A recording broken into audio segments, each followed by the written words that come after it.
Good morning and welcome to this week's edition of NCompass Live. I am your host, Krista Porter, here at the Nebraska Library Commission.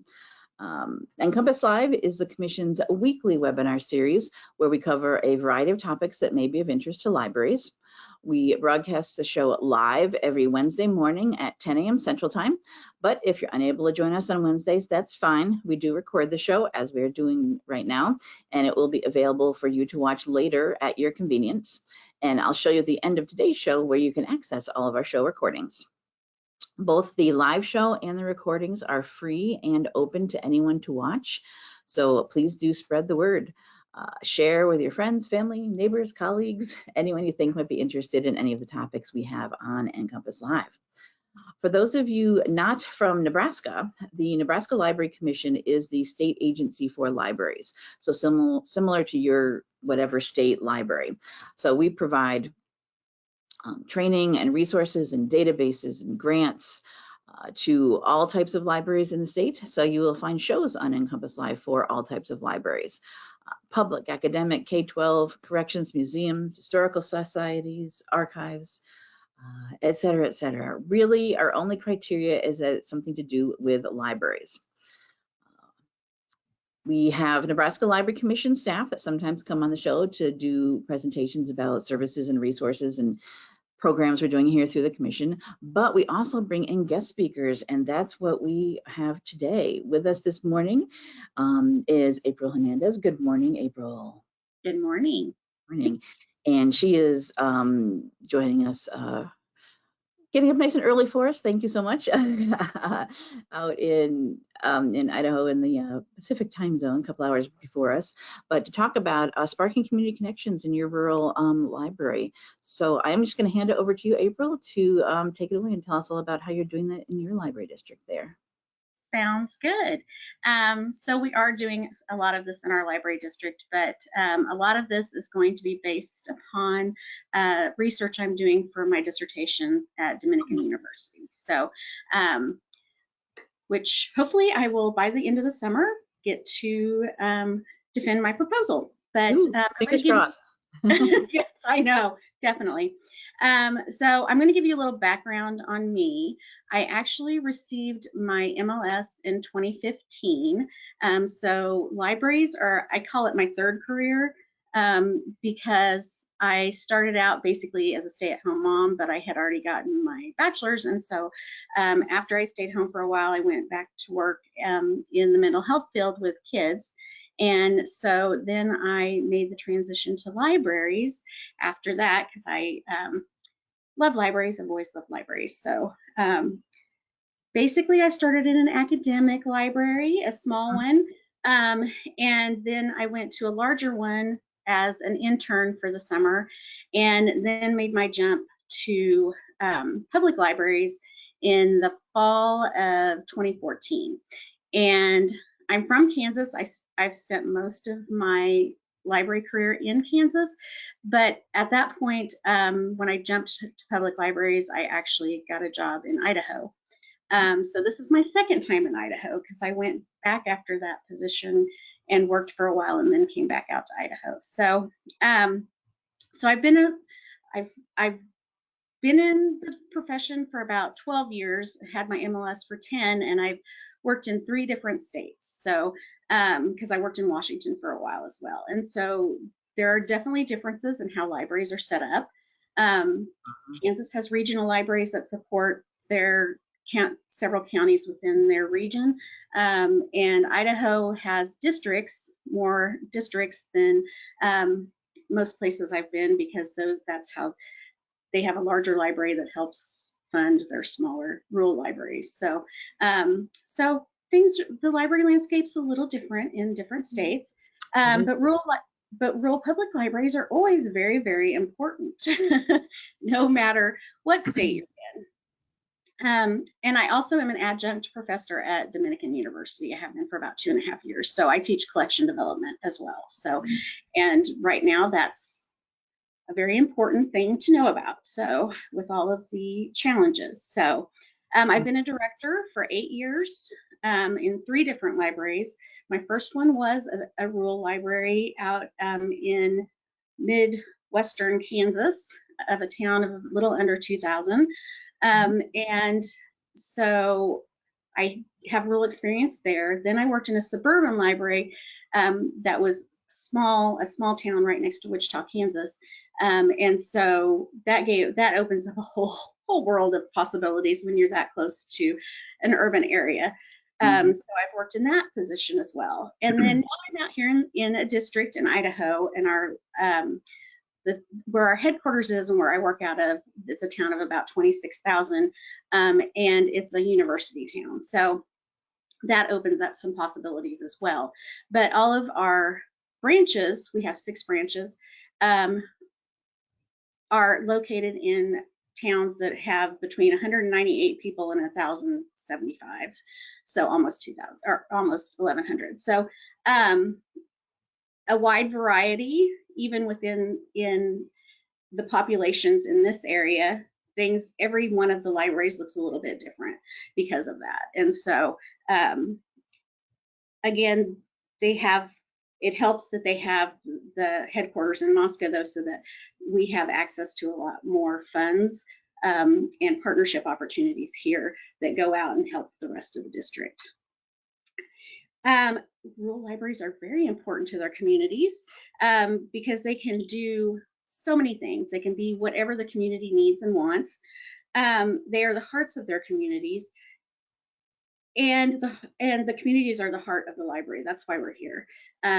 It's very important. We're going through strategic planning right now, and so trying to get everybody's feedback to figure out what they want within the places we have locations, but also out in the wider county where we don't actually provide any services unless they come into a branch. So we're looking at options for those as well. And even though we are doing that, getting feedback sometimes is not easy. So we're trying to reach out as best we can to those other communities to see what we can do for them. But we're going to talk a lot about building those connections today and how you work up to building those partnerships. So these are kind of what I wanted you guys to think about while I'm talking. What does the word partnership mean to you? Does your library utilize partnerships to increase budgetary and staff capacity? And what have your biggest challenges been to building partnerships? So you can start answering now, or you can wait and just think about it. And she will let me know when you have questions in the chat. Yeah, so type into that question section of your GoToWebinar interface, answering any of those questions or anything you want to share about what you are doing at your libraries. Yes. So one of the first things that I noticed when I started looking into all of looking into partnerships, outreach, and really what is rural, because like I said, I live and we're housed in a town of 26,000 for our headquarters. And so we're almost considered rural, and I would not consider us rural. But because IMLS says, since it still exists right this second, that 25,000 individuals and lower is rural. And to me, that's a very large population to be considered rural. Yeah, those of us in actual really rural states all unanimously say, no, that's not rural. Inaccurate. Yeah, there's a huge difference between some place that has 25,000 people and some place that has 100. And so I needed to look for a different way to define that because I wanted my results to really reflect that we were looking at rural, and I really wanted the locations to be similar in size, not such a wide variety of sizes. And so I started looking into how the US government decides what's rural and what's not. And so I came up with metropolitan statistical areas and micropolitan statistical areas. Basically, metropolitan ones are ones that are at least 50,000 people. And it's usually counties around urban areas. And so I knew obviously metropolitan was out.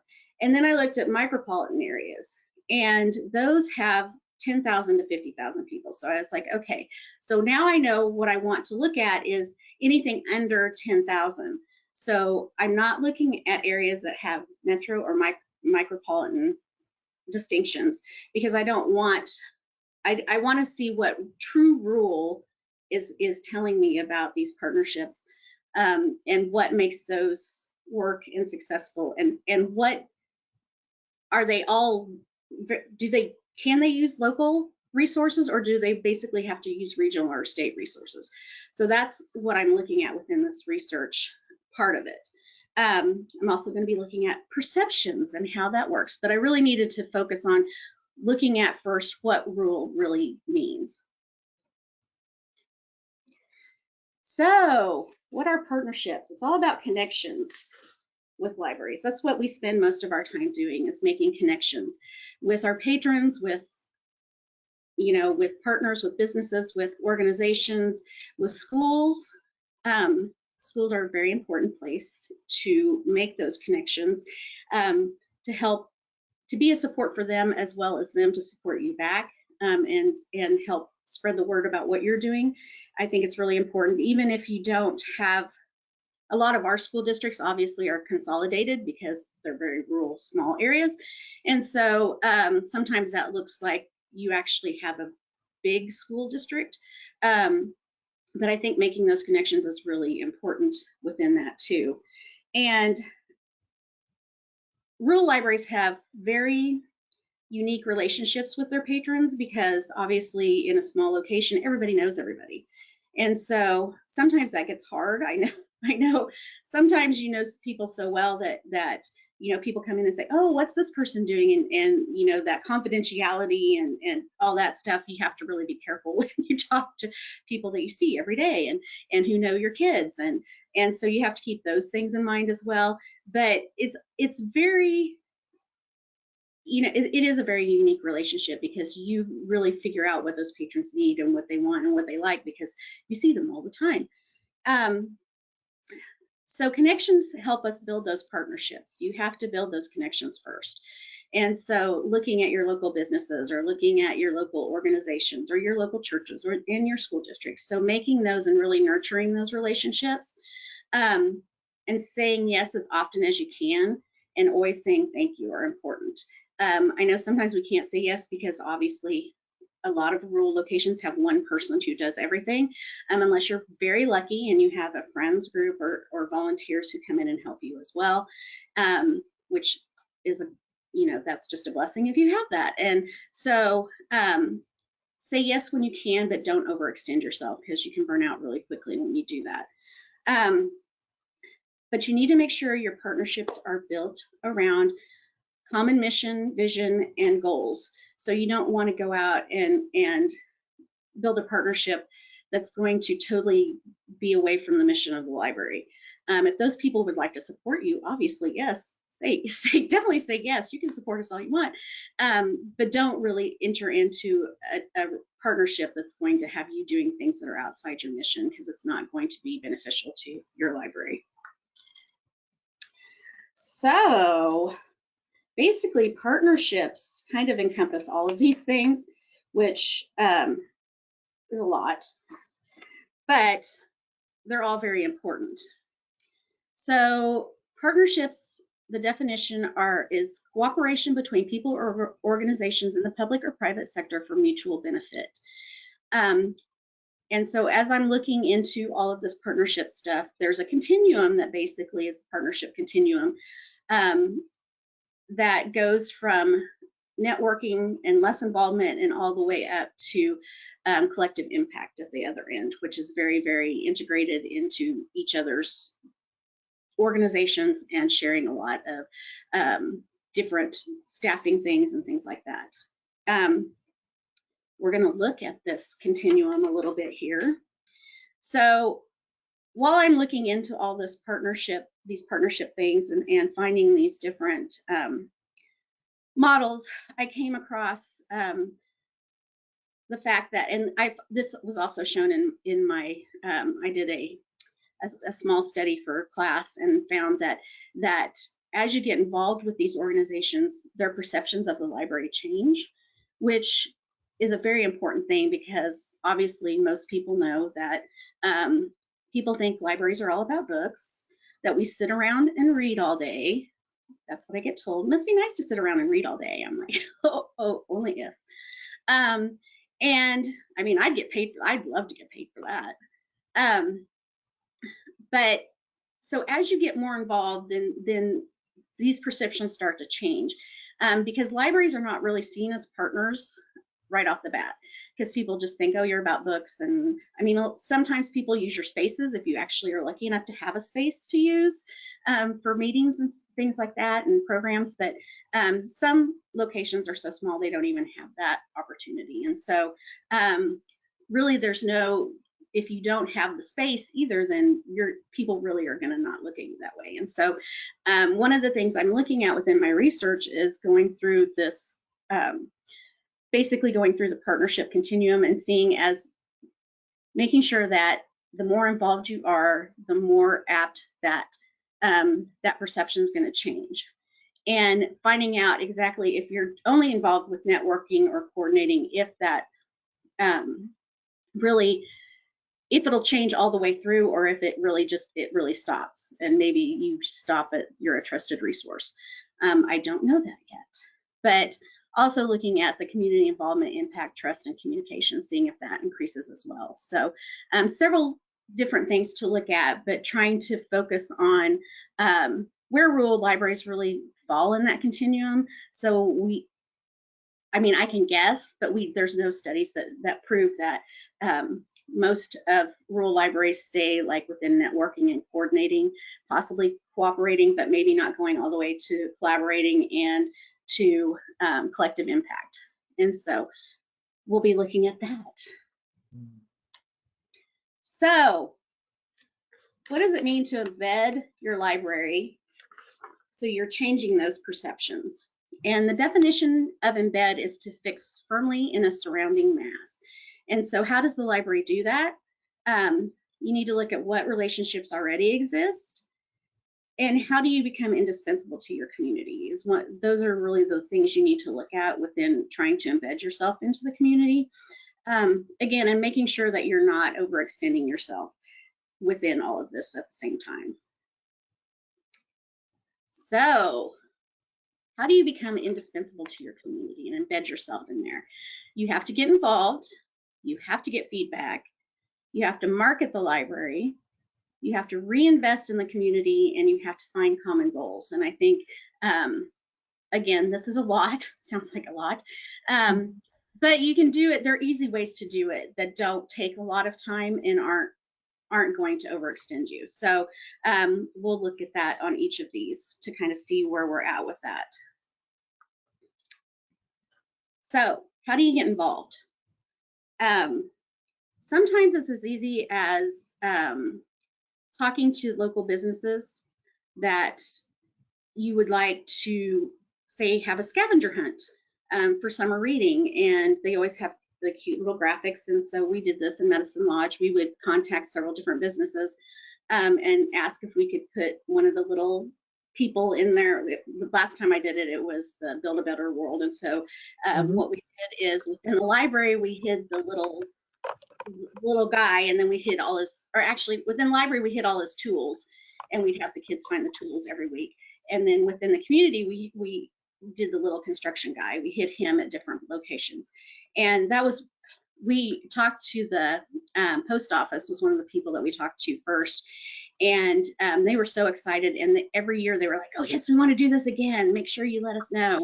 And they just really enjoyed doing it and having people, because a lot of times people don't go into some of these locations, but we would also I mean, obviously it's the post office, so most people will go in there, but they only go in when they absolutely need to, not when they absolutely have to, and not for a fun reason. Sometimes. No, I mean, we were really trying to give them another option for getting people in there and having those conversations and just connecting with the community in different ways. And so it worked really well. And we would do so people, we gave clues every week. And I was lucky enough in Medicine Lodge, they still have a newspaper. And so I wrote a weekly column. So I would put those hints in the weekly column, but then we would also have them at the library on the desk so that they could read the clues and figure out where the guy was hidden in the tools. Just look for the tools in the library. So that was just a fun way to get other people involved. But we did it with restaurants, and we did it with other businesses, the real estate businesses, the bank.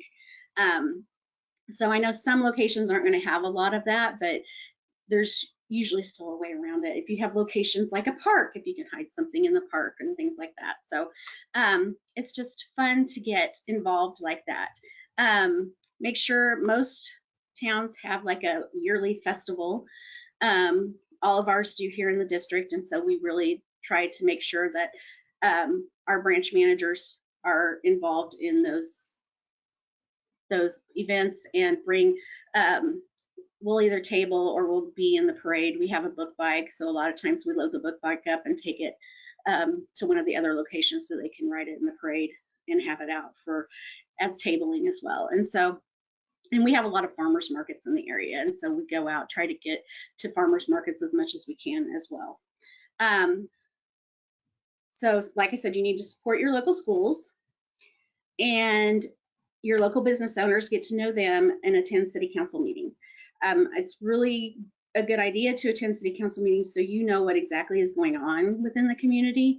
And since COVID, a lot of them are online, so you don't even have to go anywhere. You can just watch them or watch the recordings. But I find it's a really good way to know what's going on in the community and what is coming in the future, and what can you be prepared for, and how can the library be involved and help. The other thing is to also, if you're lucky enough, I know some places don't have chambers of commerce, but if you're in a location that has a chamber, being involved with them as well. And if you have a town that's close to you that has a chamber, then just being involved in that local chamber is really important as well. And because that will help you meet those business owners and really start making those connections with them. I always recommend that attending those meetings, the city council meetings, any local organizations like that, also so that they just see you, they see your face coming, at all the time, and they have it in their top of their mind. Oh yeah, the library, that's in our community too. And then hopefully it gets the wheels turning. You don't even have to like participate necessarily. Just be there and say, I'm here. Well, and it's always good to introduce yourself to, yes, of course, yeah. So they know who you are, and so they don't wonder who that person who shows up all the time is. What they want. But yeah, and that's part of building that connection, building those connections. Because when you need to ask for something, they're going to be more apt. They're like, oh, we know you, we think you're doing good things. And I was in Goddard, I was lucky enough to actually go quarterly when they did their, basically all of their reports to the city. They would let the library come in and do a report as well, even though we weren't technically a department of the city. But I felt like that really helped keep them up on what was going on with us, and to understand what we could do, because they didn't really understand what all we did. So that was important at that location. So, I mean, talk to your city if they'd be willing to let you come in, and even if it was just every 6 months to give a report, and they can see what's going on. And in some of those communities, they don't have a lot going on, so you might get lucky and they will say, yes, we need to fill some time, and we want to know what's going on. So getting feedback is extremely important, because libraries, basically we should be community led, because the community should decide exactly what it is that they want from the library. And people don't understand that a lot. Again, they just think we're books and we check out things and that's all that we can do. And so really getting that feedback from them to know what some of the issues are within the community that they would like to see improved. And obviously the library is not going to be able to help with all of them, but there's certain things that we can do, even if it's just post things in the library. And one of the things that is nice, so digital ads are always great, and I know nobody has money for digital stuff. So if you can have money for a TV, and you can either use Google Photos or Amazon Photos, if you have Canva, but you can also do it in Publisher. So you can make those picture slides and all of those picture formats lets you let them scan, like slide through, so you can change, it changes. So that's a really easy way to do digital ads, and we do that in all of our branches. And I think it helps. People don't always watch it, but it's nice to have it like in the kids' room. So if the parents are watching their kids do something, but they want to, you get tired of watching the children play around, and so then you're like, oh, the screen, and so you can watch the stuff scroll through. So we do a lot of that with programming and anything that's going on, like we are doing our strategic planning online survey, so we have that on there, and so that's nice. But you need to know your community, and the way you do that is you get your demographics, obviously.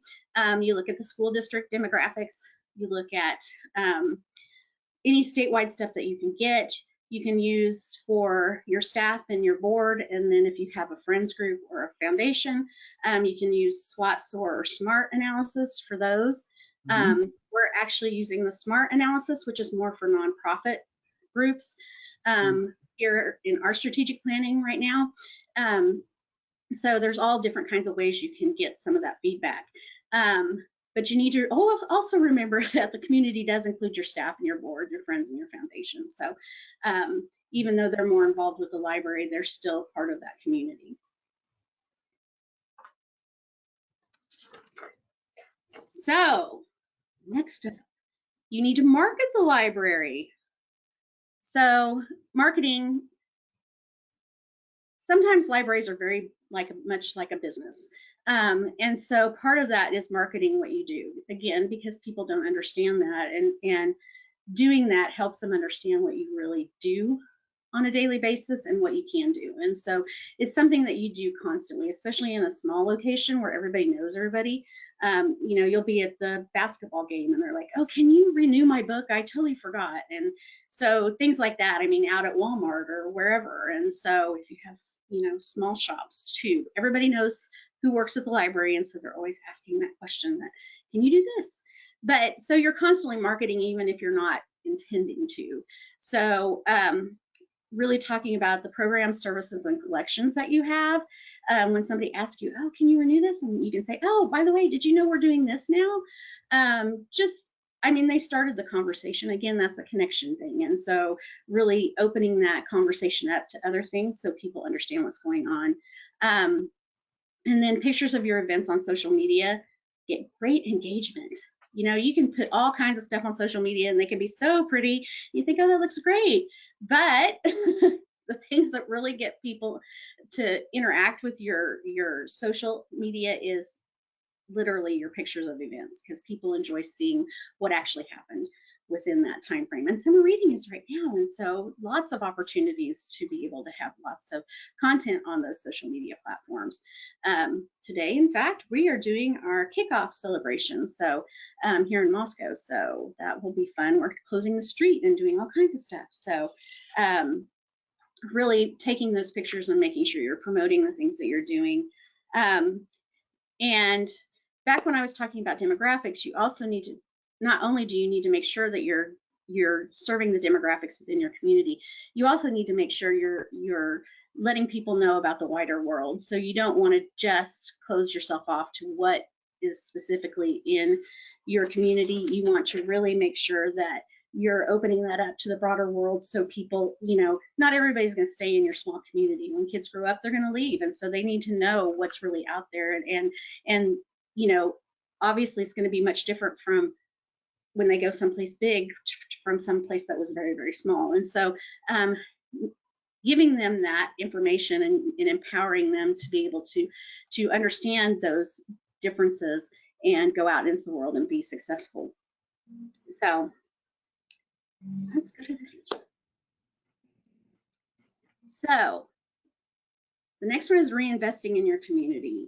And so if you can join, if there's community boards or councils, school councils are great things to be on so you can know what's going on within the schools. I've been on the preschool council before in one of the school districts, and so, which is great because we were actually supporting the preschools within that district because they had done away with library time for those preschoolers. And so we were going in monthly and doing a story time and letting them check books out.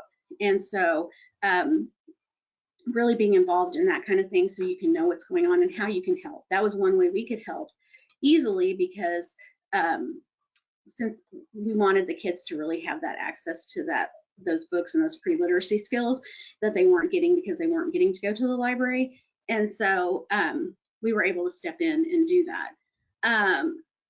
But support your schools and support your businesses. And another good way to support schools and a great way to market is a lot of schools give out t-shirts at like football games, or for different organizations like their FFA, they'll give out t-shirts to the kids, and they get sponsors for those. And so you can get your logo on the back of the shirt, so that's coming out of a marketing budget. But you're also because the kids don't have to pay for those shirts. And so it's a great marketing tool, because then the kids are wearing your logo all over the place, and it helps people remember, oh yeah, the library, I wonder what's going on there. And obviously you're building those relationships by supporting them that way.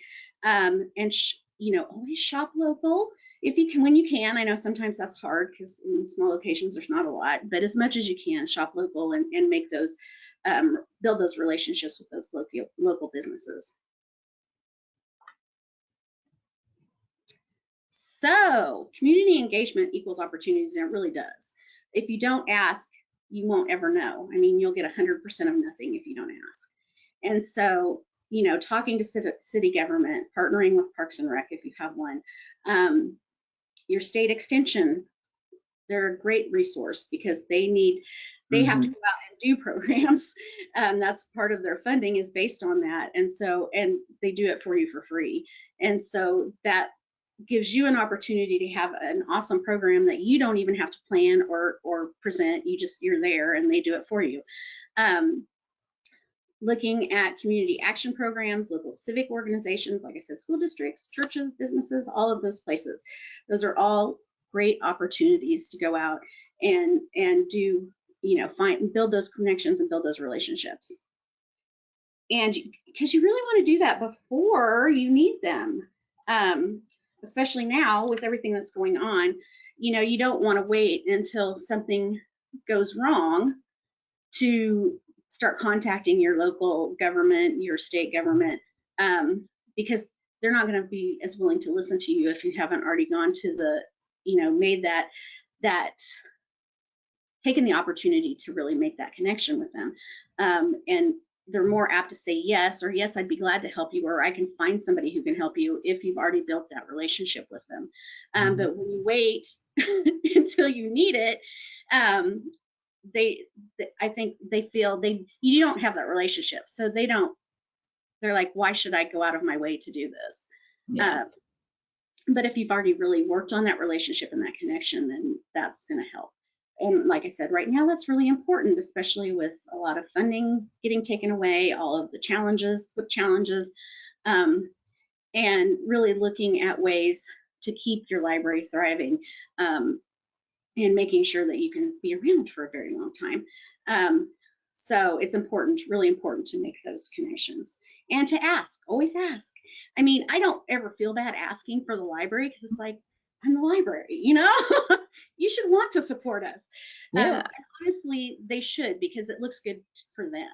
I mean, community members, if a business or an organization supports the library, if a government official talks about the library, I mean, it looks good for them, because libraries are trusted places, and they do lots of awesome things, and they're free, which, nothing's free anymore.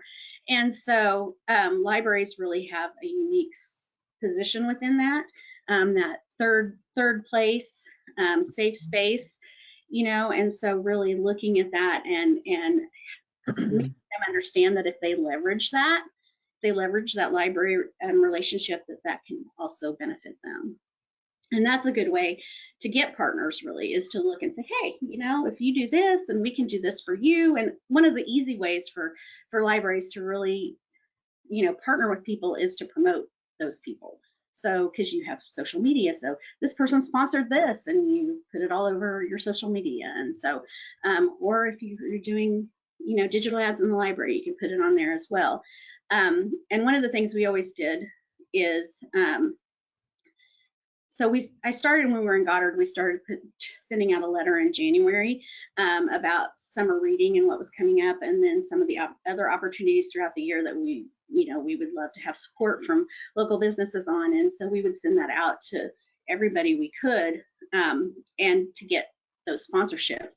And so it's very much set up like chambers do sponsorships a little bit. So there's levels of what benefits you will get within that. And so one of them is always our social media, being promoted on social media. And one other little thing that's really easy is printing them off a certificate if they support you during summer reading, saying I supported the summer reading program at the library. And so I mean, it's easy to print those out and get a cheap frame and give them to the business or the organization, and it makes them feel a little bit special, and it's easy. So just always always the way to go. Easy is always the best. So what we know about partnerships, we know that they help libraries. They help them with funding and reach and usable space and advocacy, a big one, like I just talked about, with making those connections with your state, local, and federal representatives. But you also need to remember only partner if it's beneficial for both of you, because if neither one of you is getting anything out of it, then it's not going to be helpful for either one of you, and it's just going to take away capacity from other things. But really, again, for the library, one of the easiest ways is really that marketing, for that helping getting the word out about those businesses or organizations and how they're helping you. And so people understand, again, they're getting that benefit of partnering with the library.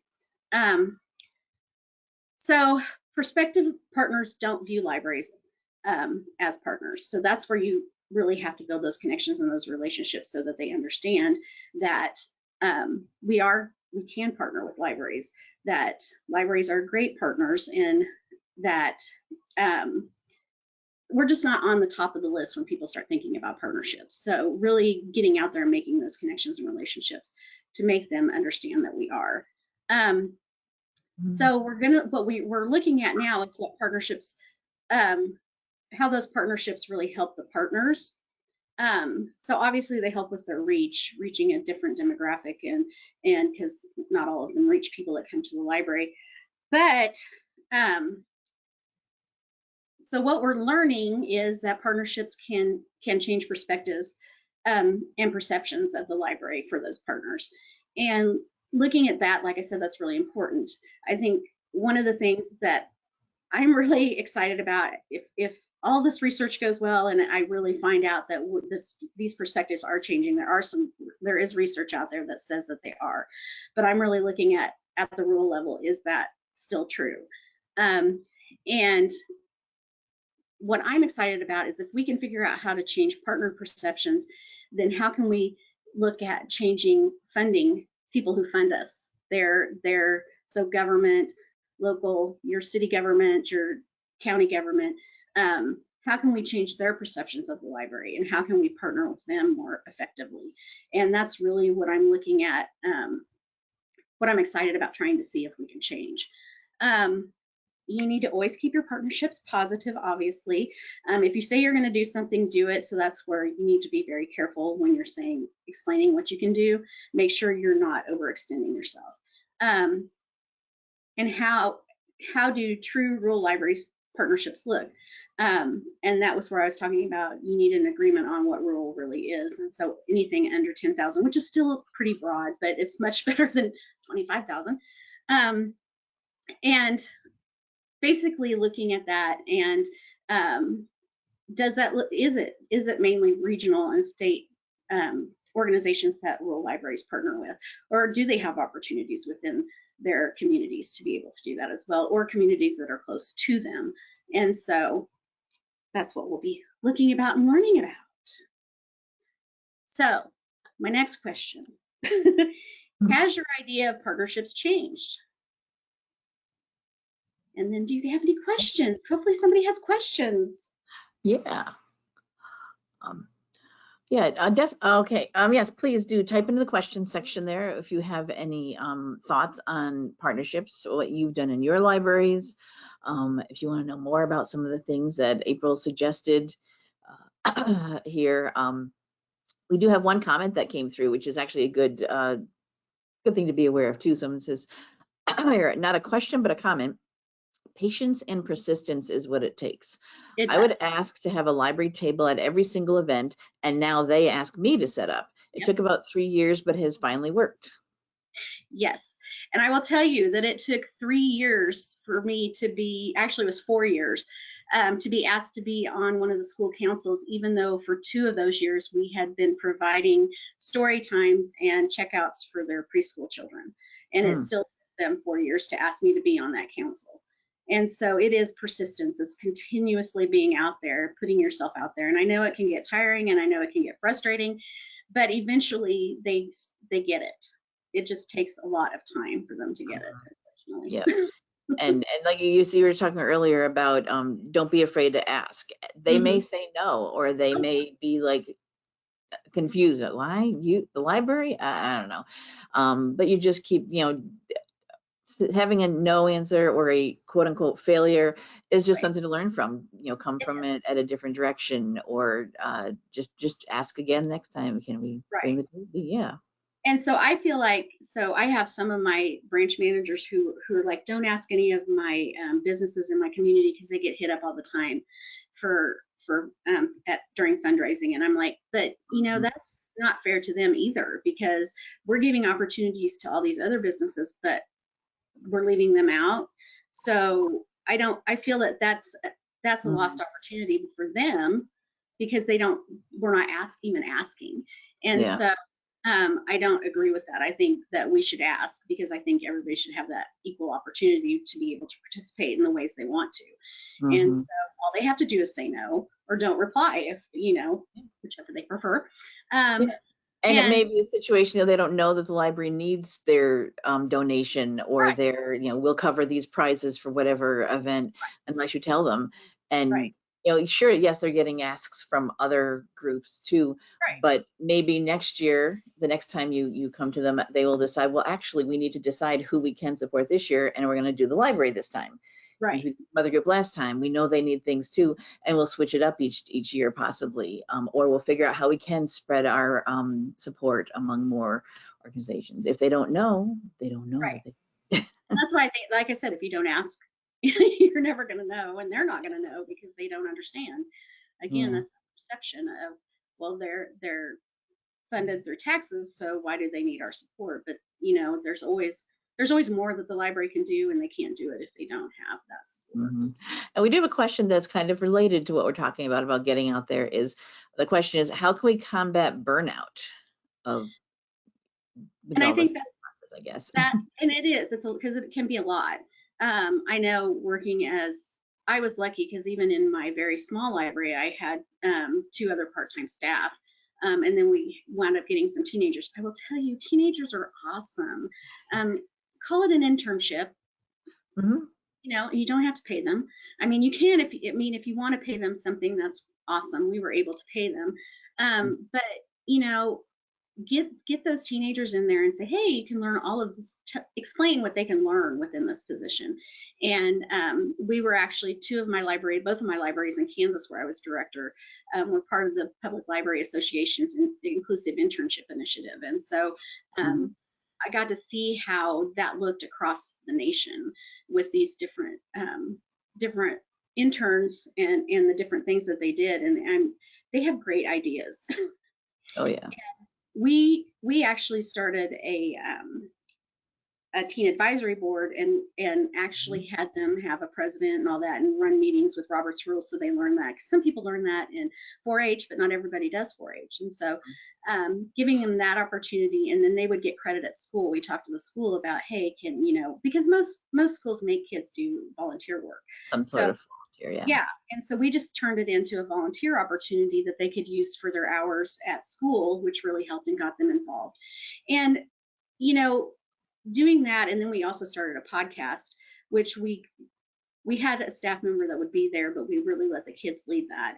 And so getting some of those kids involved that aren't readers, that were in the library all the time anyway, but they weren't really readers, but to see them get excited about something like that within the library was really fun. So but for burnout, I think for internship, for bringing in teens or younger people to help in the library as an intern, look for funding for that. Like here in Nebraska, through the Nebraska Library Commission, one of the grants we offer is actually an internship grant to public libraries to hire either a high school or a college student to come in to work at the library for a temporary amount of time. So they do get a salary. They'll definitely attract them if they get, so look for something like that that might be out there that could help fund having it be a paid position possibly. Yeah. And I know Idaho has done that in the past. They are not, they haven't for a couple years, but they have done it in the past. So there are opportunities out there. I know right now it's frustrating because there's probably going to be less opportunities, but if you have somebody local that or even regionally that will support something like that and donate to that, I mean, that's always an option as well.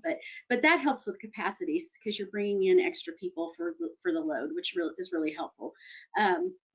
Because I know here, it's been really strange for me because I was always the one that was involved in everything, to have staff that actually go out and do it now. I'm like, oh, I don't actually have to do that. That's weird. Yeah, so, other people are helping. Yeah. I know. I'm like, that's just weird. But you can get burned out, and especially when you're getting a lot of no's all the time until you start really making that inroads and making those relationships and building those connections. So it can be frustrating, but I think just knowing what your capacity is and knowing when you need to step away and say, okay, I can't do this right now. It's really about your capacity and keeping track of that, and having an outlet. I mean, one of the things that helps me the most is going for a walk. So like if I can get up and go for a walk every morning, my stress is much lower. Just a little something to clear the head, get things, get away from it. That's always when I come up with my best ideas too. It's like I'm walking along and I'm, oh, we should do this. So my staff probably doesn't like that I go for a walk, but whatever. But So we do have some other questions or comments here. Someone says, this is wonderful. I work with so many libraries who are scared to make the connections, so this will help. And they want to know if you're willing to share your slides. Yes, I will send these out so she can share them. Yes. The slides will be available when we put the show recording up. We'll have a link to the recording that you can rewatch or send to anyone else to watch, and we will have a link to the slides that we'll all have access to. Yes. I am going to share this. This is part of my, this is what I look at when I'm doing my research and I'm getting frustrated because I'm like, oh, not making enough progress. But libraries aren't just buildings, they're community connectors. By actively engaging with local residents, partnering with schools and organizations, and hosting events and programs, libraries extend their reach beyond their physical walls to become integral parts of the communities they serve. And I will say that I made this with this image with AI, by the way. It was one of my first things I was playing with, so when AI came out. So, but I think it's really important to remember that we are more than a building. We connect people. And here's my contact information too. But yes, I will definitely send these slides out. Yeah, and there is April's contact info. We still have some time left. Anybody have any other questions or comments? I do see there's some more here that I'm going to read out as well.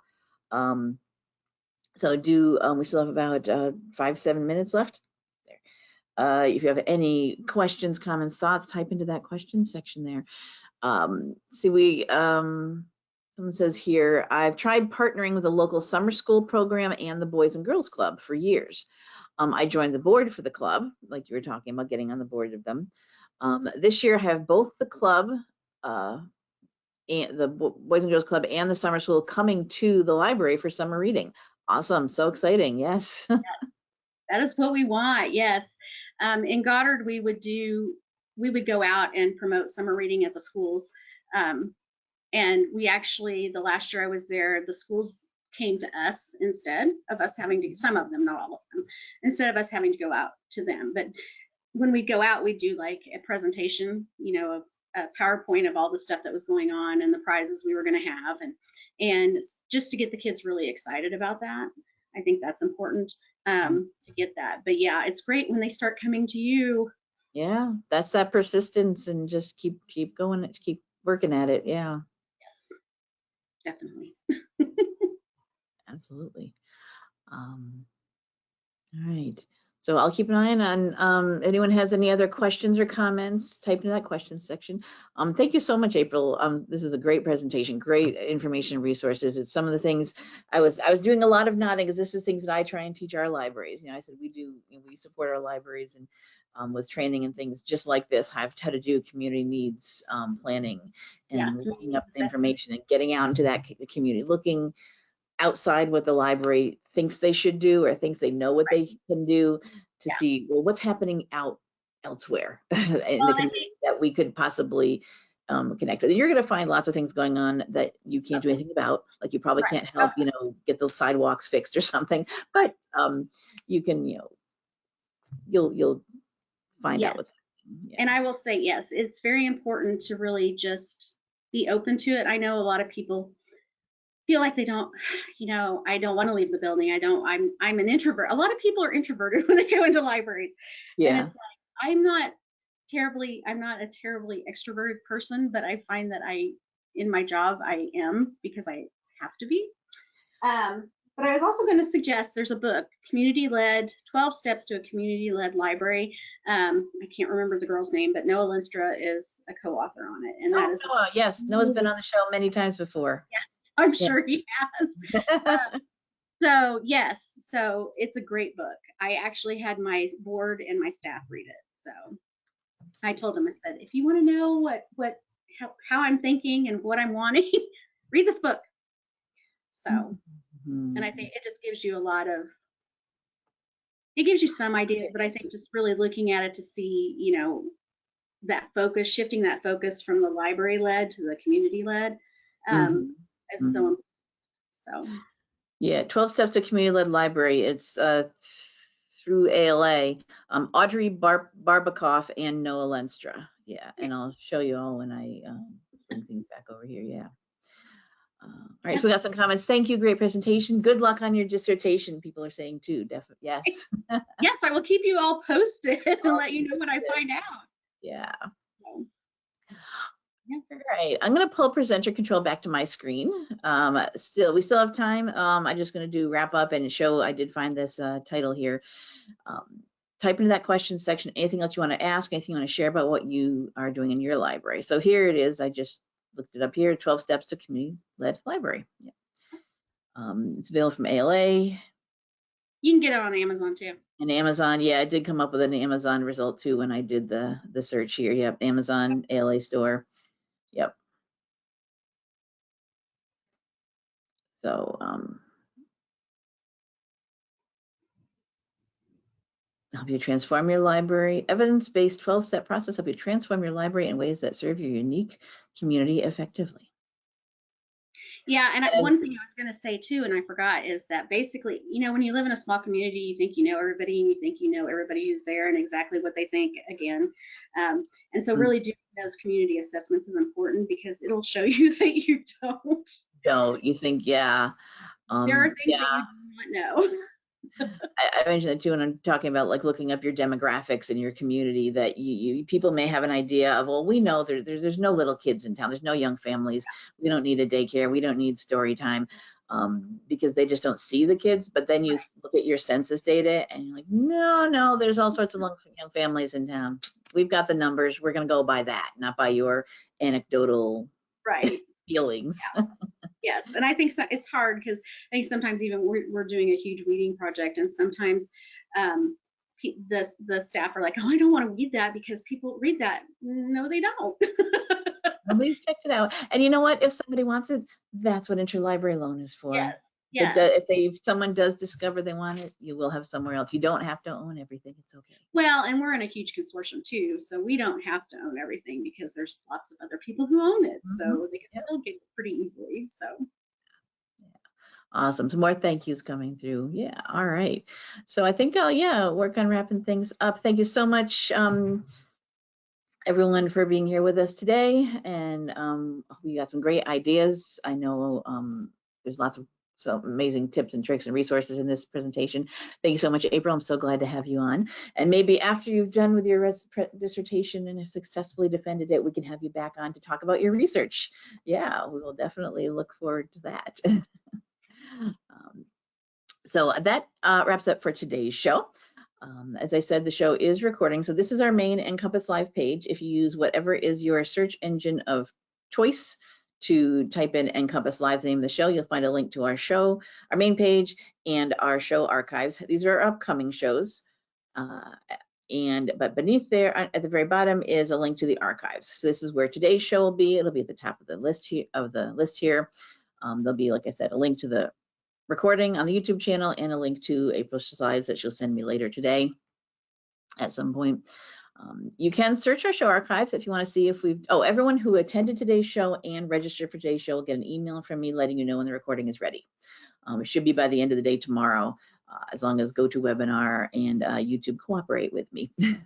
We also push that out to our mailing list here at the Library Commission, and we do have a Facebook page. If you'd like to use Facebook, give us a like. We do reminders. Here's a reminder to log in today's show this morning, introducing our presenters, and then when our recordings are available, we post on here as well. So you can follow us there. We also use the Nebraska Library Commission's Instagram page to post notices as well. We use a little hashtag NCompLive for our show. So if you're looking for us anywhere out on social media. You can search our show archives if you want to see if we've done other shows on any other topic. You can search our full show archives or just most recent 12 months if you want something just very current. That is this, because this is our full show archives, and I'm not going to scroll all the way down because as you can see, this is a huge page. But this is every show since we premiered in January 2009. Yes, 2009. Pay attention to the original broadcast date of anything. They all have a date, so you can find out, you'll know exactly when it happened. Many shows we find to watch stand the test of time. Be good, useful information, but some things will become old and outdated. And unlike what you were just talking about, April, we don't weed these because we have a place to host them all. And as long as we have some way, and this is something that libraries do if they can, keep things for historical purposes, certain things. And since we do have a place very easily to host all of our recordings, right now on the Library Commission's YouTube channel, we do have them all out there. So just pay attention to those broadcast dates. Some things may become old and outdated, links might be broken, services may have changed drastically, people may work at different places than when they first presented to us. So yeah, and you did mention Noah. I'm going to see here, Noah Lenstra has been on our show a couple of times. Feeding America, how to add movement to library programming, team up with your community. So he is one of our regulars. Every couple of years or so comes on and do something for us. So he's a great presenter. Love Noah. All right, and we do have a question that just came in. I do want to answer. It's not for you, April, it's for me. How do we get a participation certificate? Yes, after about an hour after we end the show today, everyone who attended live will get an automated email from the GoToWebinar system that says, this is a thank you for attending our show. This is proof that you attended. So because you logged into the live show, you get that email. It says that that is your proof, and there is a PDF certificate attached to that. So if you need something to submit for your continuing education credits, to receive your CE hours or whatever, you can use that. If you watch any of our archive shows, our recordings, we do not have any way of knowing who watches our YouTubes. You will just have to have whatever way your CE granting organization handles you watching recordings. You'll have to work with them on that. But for the live shows, we do have that automated email comes out. All right, so that wraps it up for today. Thank you everybody for being here. Thank you, April. I hope you'll all be joining us on a future episode of the show. Unfortunately, you'll notice here next week's show has been canceled. The presenter was just contacted me yesterday and late yesterday and said they're no longer able to present. So that has been canceled. I don't know if it'll be rescheduled. We'll see. And I'm not sure if we'll be able to get some last minute session in. We might just take a week off. Not bad to have a week off. But we will definitely be back at the end of the month on June 25th to talk about, this is something very Nebraska specific, but if you're interested in general, we do have a Nebraska Open Meetings Act in the state. And it does usually get updated every year. So with some things that come through the legislature, little tweaks to it. So we are doing a session on June 25th.